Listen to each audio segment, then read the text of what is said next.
Hi, everybody. Welcome to 𝗵𝗲𝗶𝗹 Live. Welcome back if you're joining us.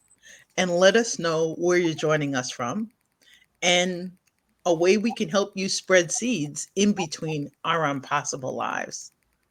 I am beyond excited at today's guest, who is, with smiles, now calling me one of her trust ambassadors. And I really am thankful to 𝗍𝗍 Burke, who 𝗍𝗍, I met you in Linda Eno's amazing content creation made easy group. And 𝗍𝗍 was looking for people to interview. And I'm so grateful I raised my hand because 𝗍𝗍 invited me to Dr. Jacqueline's EQ conference. And that's an understatement for how rich and juicy it was, where we could discover beautiful Yvette. And Yvette didn't realize it. I was looking for a resource on trust to add to my beta course, Creating Connections to Scale. And I hadn't found anything. So the universe sends Yvette like a delicious birthday present. Stop looking, stop searching, stop trying to find it. Just pause for a second. And I had the pleasure of meeting this amazing woman. And Yvette, I'm going to put you on the spot, give you a spotlight for a little bit so people can learn about your gems and your award-winning book. And I promise you, I'll be right back. So spotlight on you. Please introduce yourself to our guest today. All right, wonderful to be here. It was a pleasure to meet Melanie, and we've already been on a journey since we met at that conference, that EQ conference last year, and she's learned so much. But just to talk a little bit about, Wonderful to be here. I'm hearing an echo. Just to say a little bit about myself, I am based in the Bahamas. My name's Yvette Bethel. And I work with a number of things. My research is really, it started in living ecosystems, organizations as living ecosystems. And then I realized that there were several binding factors that are at play within these ecosystems. And one of them was loyalty. A lot of people are loyal and they feel that this is the right thing to do. But loyalty, when there's no trust, when there's no relationship involved, it actually mutates into something political. And so after I realized what the dynamics were that I was seeing within these, organizational ecosystems, I started to research trust. So trust was a byproduct of what I started out doing, and then it just mushroomed into something so big because there's so much to trust and there's so many definitions. I mean, people believe that it's so many things, and they make choices and decisions based on their personal views. So my background, I've written 3 books. The 3 of them have won some type of awards, and 2 about emotional intelligence, and 1 about, it's called Interconnectivity, Flow, and Balance. And that's the ecosystem book that introduces what I call the pillar of trust. And so that's one of the things that I've done. And another thing that I've done is I've collaborated with 6 Seconds, which is one of the largest global emotional intelligence organizations. They are in over 100 countries. And we collaborated and created a psychometric called the Trust Style Inventory. So that's something else that we've done together. So there's a lot more, and I don't want to bore you. I love what I do. I just absolutely love my work. It's not work, and I connect with people all over the world that use my thought leadership and intellectual property to create something new. So we do trust in academia, trust in families. We work on trust in organizations, trust. There's so many derivatives of the work that we're working on. It's really exciting, even with the nonprofit work that we're doing. So that's a short introduction to myself. Thank you, Mel. Thank you so much. And thanks for joining me. And I appreciate you because you're giving us kind of the frame to kind of start Hmm. and really and thank you for always sharing it in a way that our brains and our thoughts kind of have a chance to kind of grasp what's happening, because in the process of just hanging out with you for a couple of certifications and your amazing monthly webinars, you're really reminding us that it really kind of comes down to what is trust, and Mhm. what does that mean to us. And I really appreciate it, because years ago in hanging out with the SHRM, the Society of HR Management crew, locally, who had amazing conferences and really introduced me to emotional intelligence, I didn't really have a lens or a frame for it, because I was approaching it as a solopreneur. But you're reminding in our, hey, Andrea, welcome. Hi, Leslie. How are you? Thank you so much for joining us. Hi. Is and Andrea, you have got to meet Yvette. You have got to meet her. And I'll say the same thing from Leslie. And I'm smiling at this beautiful woman who's turning me into a trust ambassador. But we the layers of trust, and from emotional intelligence, when they first presented it, they didn't really talk about it through the lens of self-trust. I was learning about it from the perspective of big organizations, and I was no longer part of one at that time, although I Mhm. love working with them. Mhm. But you're reminding us that that trust, that journey, that it's starting from within. That's right. That's right. How did you define it as an ecosystem? What do you mean, the trust, or what do you mean? I mean, the trust and working in groups as an ecosystem. Like, it reminded me almost of water, Hmm. of the flow, as you're saying, the interconnectivity and the flow. Hmm. Um, is Well, that, yep. every ecosystem has these three natural laws that work within them. One is interconnectivity, which is, and these are living ecosystems. Sorry, I meant to say living. Interconnectivity, which is about unity and connection. The other natural law that operates within them, whether it's positive or not, and, you can have a dysfunctional ecosystem that works based on the same laws. It operates like a operating system where you plug in software and it'll play whatever you plug in. That's the way these natural laws work within ecosystems. So you have interconnectivity, the way that you interconnect and relate and build relationships, that impacts how everything flows. And you have many different not workflows, but many different flows that operate within an organization that all interact with each other. You have workflows, you have succession where you flow up the organization, you have customer flows in and out, money flows. There are lots of different flows that operate, but they all operate together, and they create a dynamic balancing situation where outside kinds of activities and environmental changes impact the internal environment. So there's all this movement, it's dynamic, it's always in motion. And so the best leaders understand that the interconnectivity is what holds the whole thing together. That's the quality of connection and relationships. And so if that's going to hold it together, you have to take a deeper look at what what kinds of relationships do you have? You have something that's totally political, where some people are like fighting to get to the top, and the others are like, oh, I can't even play this game. It's so dirty. And so these things happen, and then they cause the relationships to be suboptimal.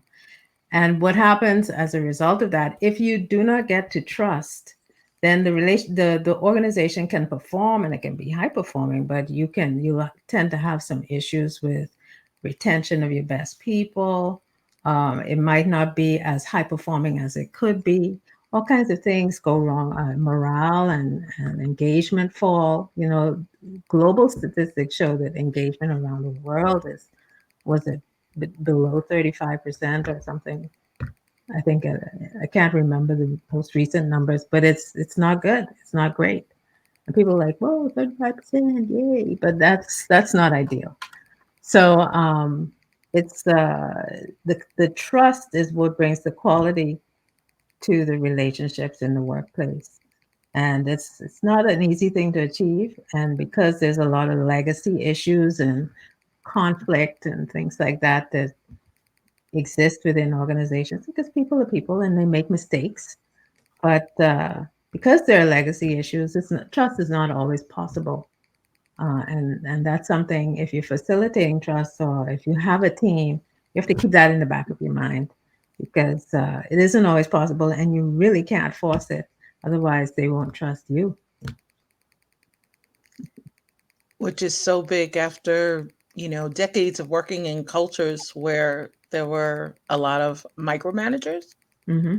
and a lot of loyalty issues. It's really easy to confuse or to be misled in a sense, or really just we're trusting different signals at different times Yeah. based on our sense of safety in a variety of environments.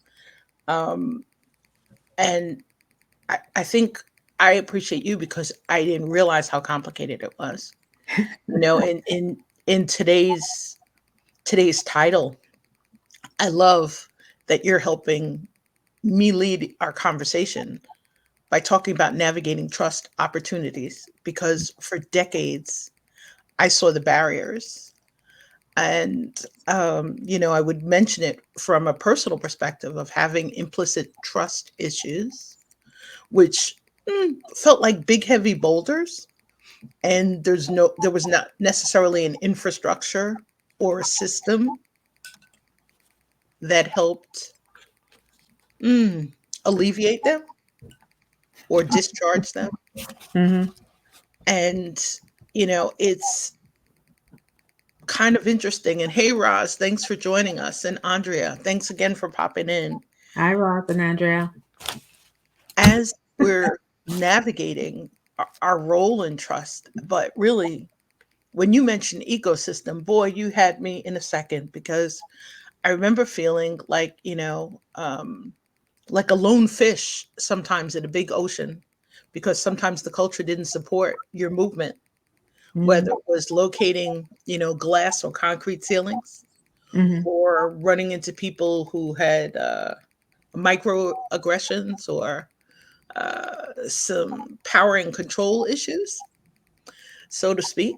And in many of the cultures, there wasn't a place. There's no suggestion or complaint box to facilitate that discussion. So I really love that in your amazing presentations and in your community, to discover an opportunity to grow while exploring trust opportunities. Mm-hmm. Because I didn't realize how many, for all the networking and the community building, and it was really important to me to focus on safety, because I didn't want other people to necessarily feel the way that I had felt in some of these organizations. Mm-hmm. But that building relationships around trust, we were building them around loyalty without me even realizing it in many cases. Mm-hmm. Loyalty is something that masquerades. I like to say it masquerades as trust because it can be born from trust, where it can be pretty ethical. But then a lot of times in control environments, like you mentioned, it tends to be born from ambition and your personal agendas. And so on the surface, it looks like everybody's working together and they trust each other because they can laugh together and they have fun and do all those kinds of things you do when you trust. But it's more shallow. It's shallow. It's there's no substance to it. It's just all for the show. And so I can believe.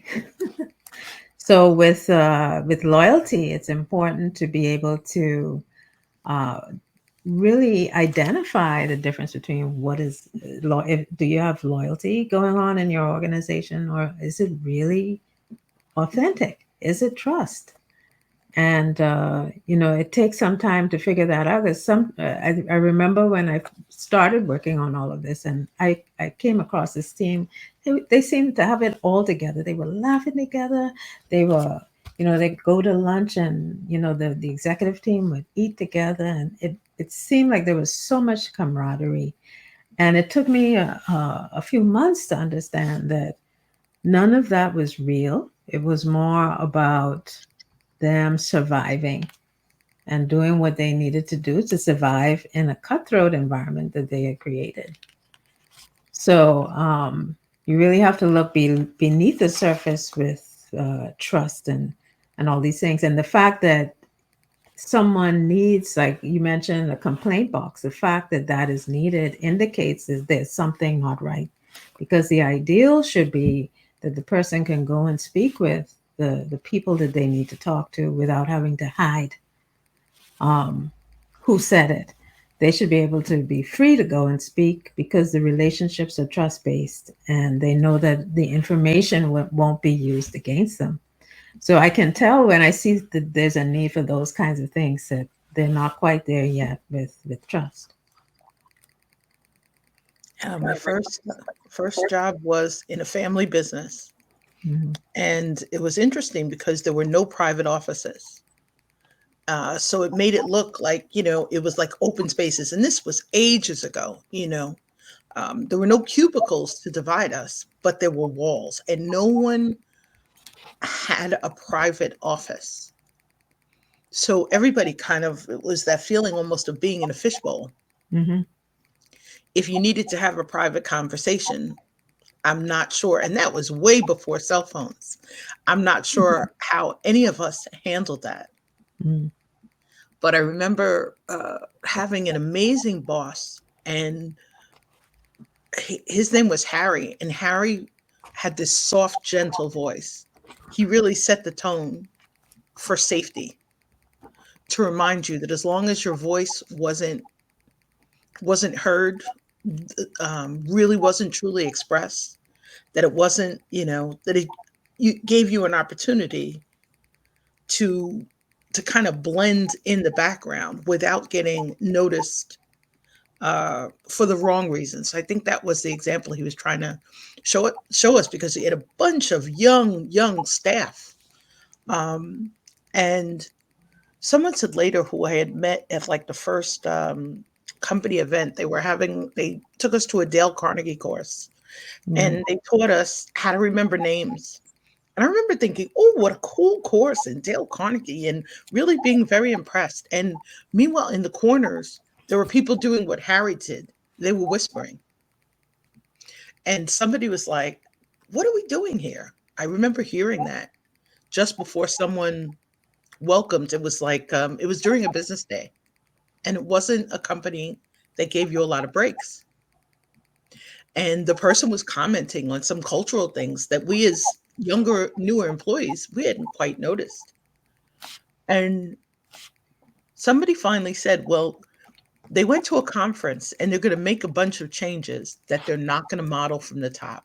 They're going to teach us how to make the changes without making any organizational changes. And I remember the person who said this, I had never met them before, and I never forgot it.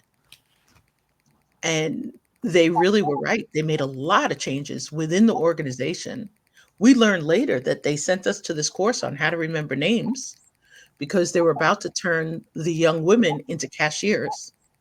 And they wanted us to remember the names of the students coming to pay us weekly, so that on a week where they didn't have the payment, they would, because we used their name, they would come tell us, I can't pay you this week, but I'll be back next week. They really were using us to kind of reduce the effort and energy they were spending on collections. Interesting. It was funny. Someone said that's why we were in the course later. It would have been helpful for them to be transparent in the beginning, though. There was. I don't think transparency was part of that culture, and I think it taught me so much. Because you're excited, first job out of college, this is going to be my field. This is going to be, I wasn't even thinking about legacies, but, was an assignment through an agency, kind of like you felt like you were selected for an opportunity. And I think that was the thing. It was presented as an opportunity. And in retrospect, it was everything else. It really taught me where some of the barriers came from later. Yeah, understandably. Strong control culture. Very much so, but it didn't seem like that. It seemed so welcoming on the outside and, real Yeah, great energy during an interview and, like welcome to the family. yeah. And Good point. yep, looking back at it, I love that you're laughing because boy, I would just remember thinking, wow, this is an organization, you know? It's a structure as opposed to really an opportunity for growth or advancement or succession or even to learn. Yeah, I find some recruitment practices are structured so that it's more of a performance, and the person isn't really, they don't have as much power as the organization. So the organization is making the decision. So there are a lot of things with that process that make it one-sided, um, that contribute to a lot of these things. That's right. Loyalty is not trust, Ross. It can be a part of it. It can emerge from it, but it emerges from other things as well. So you're spot on. Sorry. No, you're good. You're good. You're good. And I'm loving that you're smiling at it because you're It's reminding us there is an opportunity on the other side of it. It's not just, you trust. know, Yeah, it's you talked about being you having implicit biases, and there's so many implicit biases when it comes to trust, because your implicit bias could be don't trust anyone, or it could be to trust everyone. Both extremes are an issue, because they will cause other people not to trust you. Because one of the things that I really reinforce in my work is your trust willingness impacts your trustworthiness. And that's because through emotional intelligence, we are neurobiologically connected in such a way that if you project distrust towards someone else, they will feel that something's being projected toward them that isn't positive, and they will reflect that back to you. They won't trust you either. And so, from a biological standpoint, uh, that's how far this goes. When you project certain attitudes toward people, they will decide if they're going to trust you or not, whether they know exactly what the attitude is or not. and it's heightened that, in whether it's happening in personal relationships, in virtual relationships, Mm-hmm. in cases where, and I was mentioning this during a webinar by Exquisite Eve last week, and Eve and I have never met in person. We've known each other now 6 years, and we smiled because of how we were introduced in a really safe community. Mm-hmm. We trusted each other from like the second we had our first conversation. And I smiled because I was stuck on something last week and I reached out to Eve for help. And it's funny now because she's in the UK and Mm-hmm. she reached out like immediately. She's like, "Oh, here's what you need. Here it is exactly." And I laughed because um, I knew I needed to reach out to a couple of people, and it wasn't a skill set I possessed. So I was reaching out to people with a strength. And what I loved was her responsiveness. And somebody says to me later, "Where'd you get the solution?" I said, "Oh, from an amazing friend in the UK." And they're like, "Oh, I'd love to meet her." And I Mm-hmm. laughed. I said, I promise you, we will meet her one day." And I think that's the interesting part, that across the miles, you may meet somebody locally at a chamber, uh, in adjacent cubicle or office. And that relationship starts before we meet. And that's what I think sometimes is really challenging as people are trying to sell and market to people and they're trying to, differentiate themselves. But how do we slow it down so that trust feels like an invitation, shall we say? Hmm. I that's an interesting question to contemplate, because it was something I found marketing to be kind of icky, and for a long time I was resisting it. And it wasn't until I decided to do it my way, where I just build relationships and I take the long route.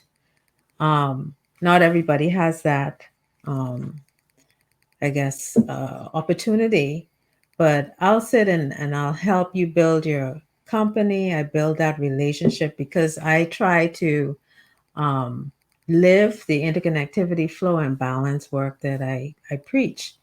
And so I focus on the relationship, and I let that relationship produce whatever it wants to produce. So if it wants to produce something where we collaborate, that's fine. We talked about you being a trust ambassador. That just evolved. I don't have any trust ambassadors, but you just evolved into it because that's the way I operate. I just let the person's purpose reveal itself. And I find that that works best, even though it takes a little longer. So they're not trying to fit into some box that I created for them. They are actually living their best life because they're doing what they find to be purposeful. I love that, especially because the name of your podcast is Evolve. That's right. So, you're really living it, you know. It is easy. You have to work it And Kimberly, she's really saying this is really about the exploration Hmm. of where we're at, Yeah. whether it's self-awareness, whether it's mutual awareness, um, and in many cases, I really think global. That this I'm delighted to become a trust ambassador and invite others to come join me. Come hang out with amazing Yvette, because I think we need things that strengthen our faith, you know. Yeah. That's correct.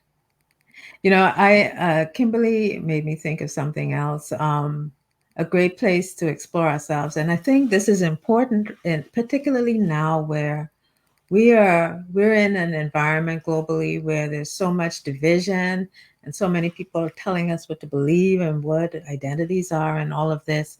We have to explore ourselves. That takes you away from where you need to focus. You have to go within, before you do all of that stuff. So it's because I think through so many mechanisms that have been put in place in our ecosystems, we don't spend a lot of time really exploring ourselves. And I had a conversation with a friend of mine who's a coach, and she was concerned that she was talking the talk, but she was finding herself not always walking the talk. And she started to question herself, and she found that she didn't have enough time, because as she developed and transformed her core values over the decades, she didn't sit down and really take a look at what's true for her right now and what isn't. Because sometimes the core values served a purpose back when they were put in place, but maybe you've changed, and that's not good or bad. You just changed. So it's useful to take a look at it to see if you need to change a core value or not, because we're evolving and the world is evolving around us. So it's important to start within. And as Kimberly put it, it's a great place to explore yourself. You need to also create space to explore yourself.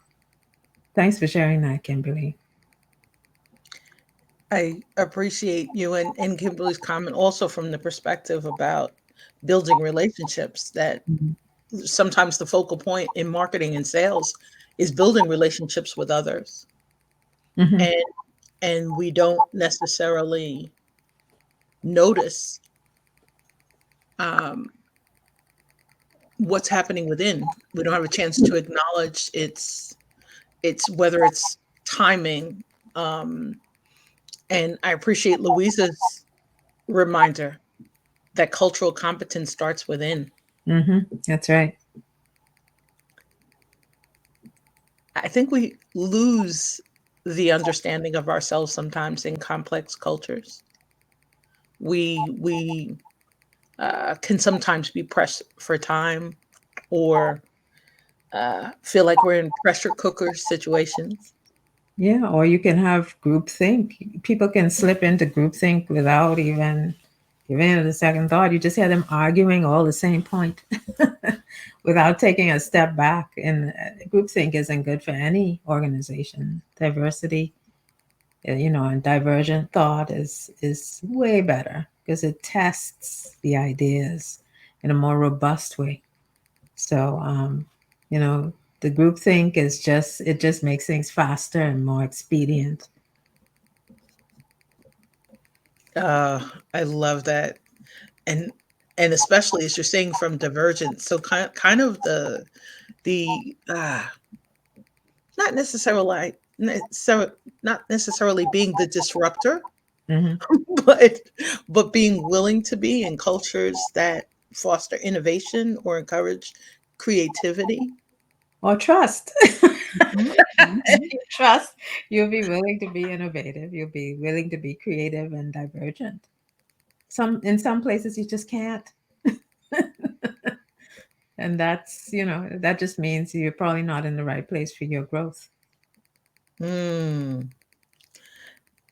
I really appreciate that from the perspective, like Kimberly saying, of acknowledgement. I've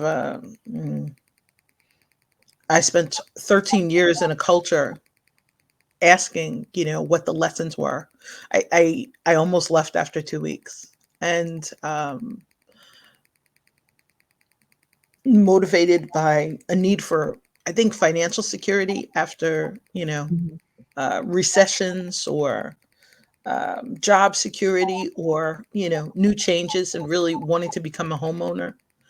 And uh, I stayed longer than I should have, but I really realized later I learned so much and evolved so much that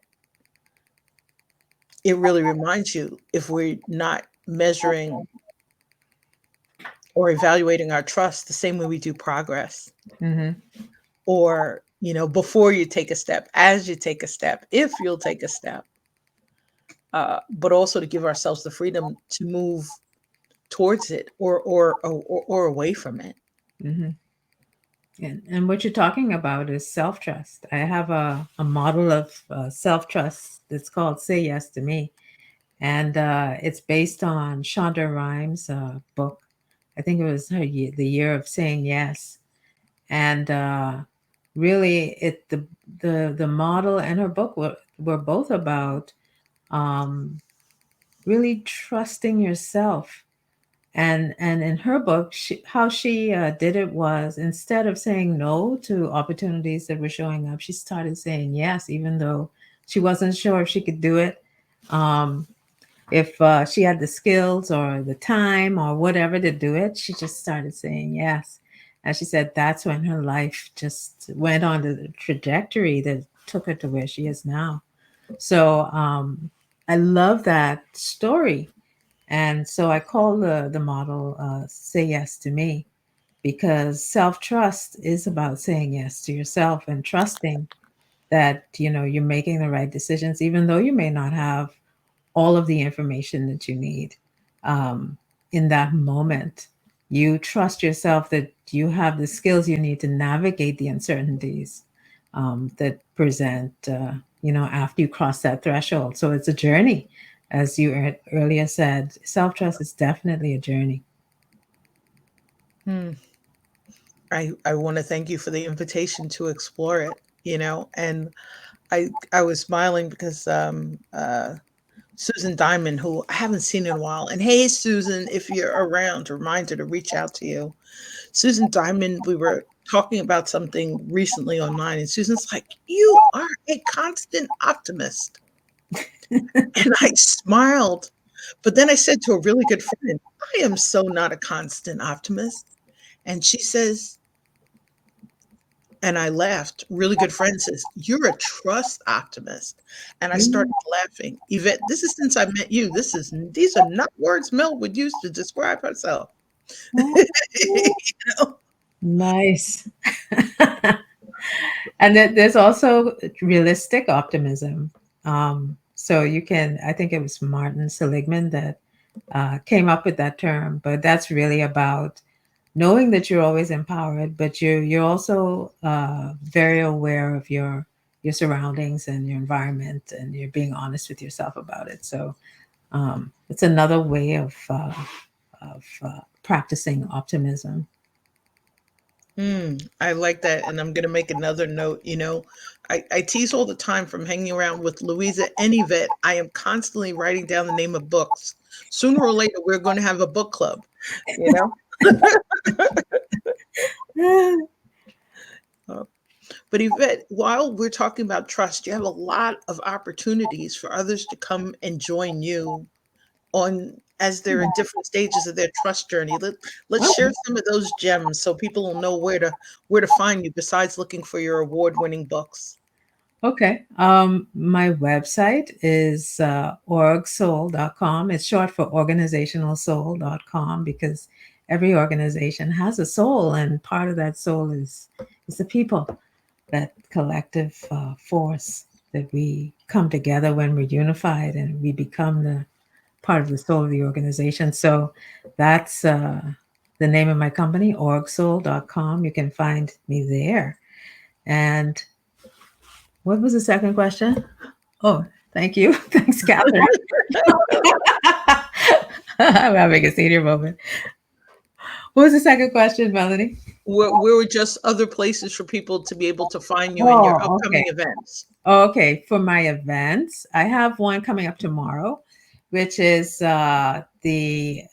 it's a free event where you can learn more about an upcoming course, and the course is called "The Games People Play at Work: Navigating Workplace Politics."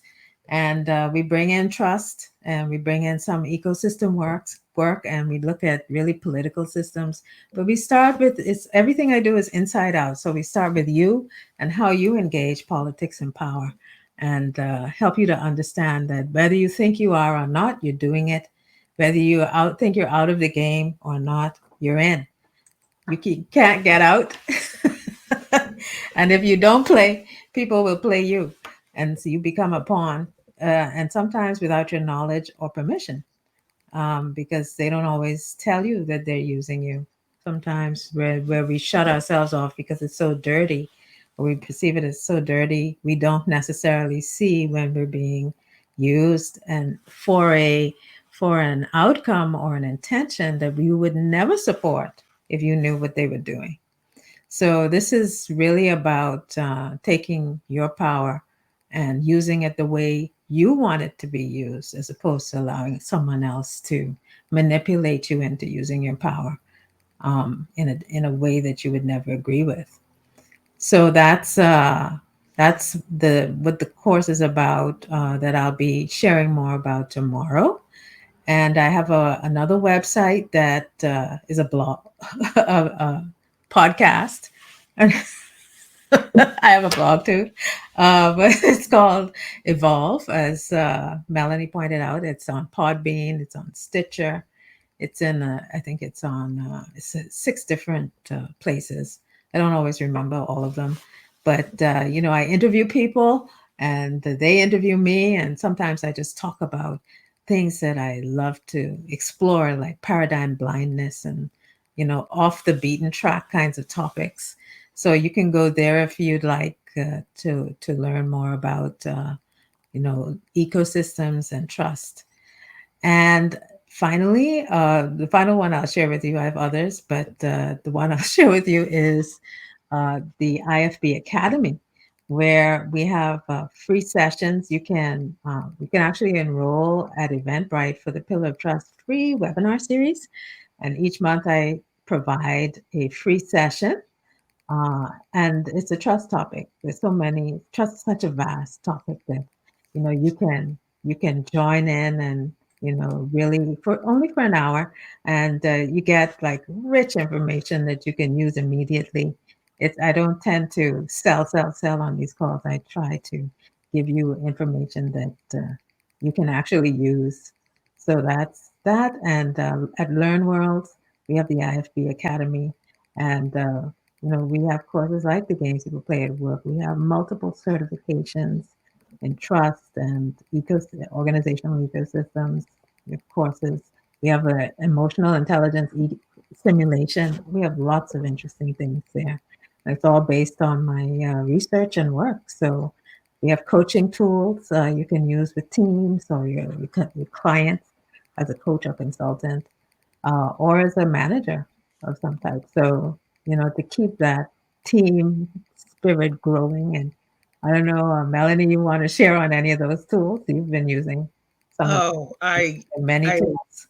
what a pleasure, because the invitation to join you, and I've been in the coaching space for over a decade and a half, and thanks to Yvette's wonderful offerings and invitations, actually am approaching my second certification. So the first one was in trust style inventory, which I'm like, trust style. I For those of you who know me, I've been talking about style for ages. It's actually the first module in or element in my beta course, creating connections to scale. And I was like, trust style. Ooh, that's just one style I had never explored. And I knew I needed to explore it personally. So Mhm. I'm really grateful in the process to have had a chance to explore it personally, play with some of the tools, and oh, that toolbox is deep. I am the geeky girl. People are like, "Oh, Mel's a networker." I am the geeky girl. Give me a tool that I can play with. Um, and Yvette's got like a spiral of trust and a trust barometer, which really started some really deep conversations personally. And I'm honored to have a talented team that is exploring this with me. Mhm. So last month, Trust Style Inventory certification. In May, Trusted Leader certification. And leadership's a word just like trust. I had to really work on redefining, Mhm. just like trust, what it means, because it means different things to us at different stages. Mhm. And in the process of exploring it with clients and through mental fitness, Yvette's system has helped me kind of bridge the positive intelligence with the emotional intelligence, Yeah. with the meld journey. I no longer feel lost in it, if that makes any sense. We Mhm. discover resources and we encourage others to play with them, and we kind of forget that they're there sometimes for ourselves.